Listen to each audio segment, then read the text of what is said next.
Hey, we're having a little bit of weather hold today, so I figured we figured it'd be a good time to show you guys some of our gear and explain to you how it all works. So what I have set out here is one of our main sets of gear and what we catch most of our sharks on, a high percentage of them. It's a modified breakaway drum line. So I'm gonna walk you through that and explain to you the different parts of it, and so you can be caught up on the loop of how it all works. So your first part is your anchor.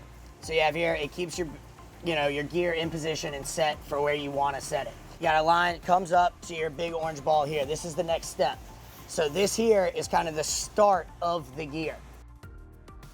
This is where it becomes a breakaway drum line as opposed to a regular drum line, because coming to your next point is this orange hard ball.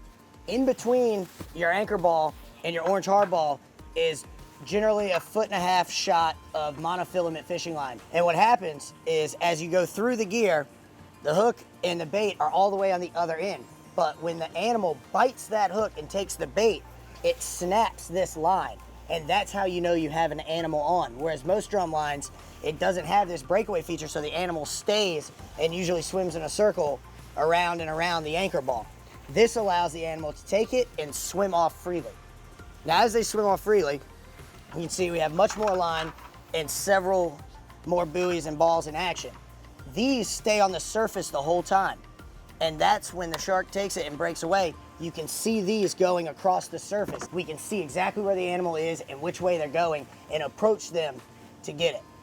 So, to walk you through the rest of the pieces, you have your anchor ball, you have your 2 orange hard balls, got a little lobster float here, and then down here, we have our indicator buoy and our last little ball.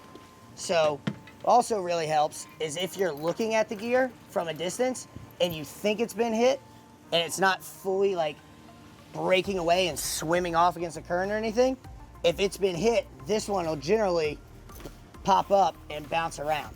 And that is also a telltale sign to where you can head that way and get set up for it. And then all the way at the end, after your last little ball, is our leader.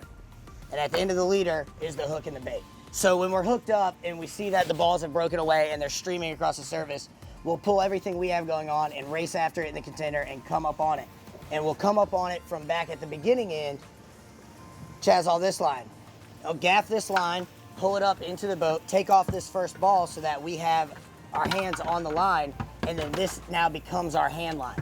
And that's how we basically fight the shark. So this is how we catch them.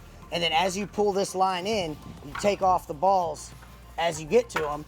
There's quite a bit of line here, about 10 fathoms of line. You take them off, spread them off, and keep going. And then once you make it up to this leader here, we connect it in to our hand line.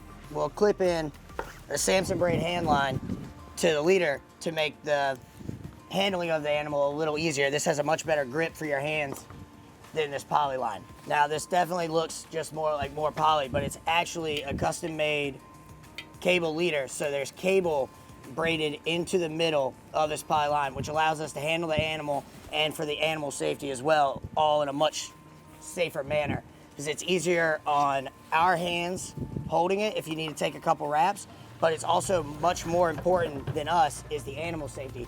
So a lot of times the animals like to roll, and if they should roll, instead of having cable digging into their skin and harming them, they have this soft poly that goes around. It makes it a little bit easier. And it also helps keep it a little bit more buoyant and floating. Once we're on the hand line, that's generally when we'll start turning it and walking the shark and putting it in tow. And that's when we start walking it back to the mothership to bring it to the cradle, to bring it up and allow the scientists to get on board and handle everything that they're doing.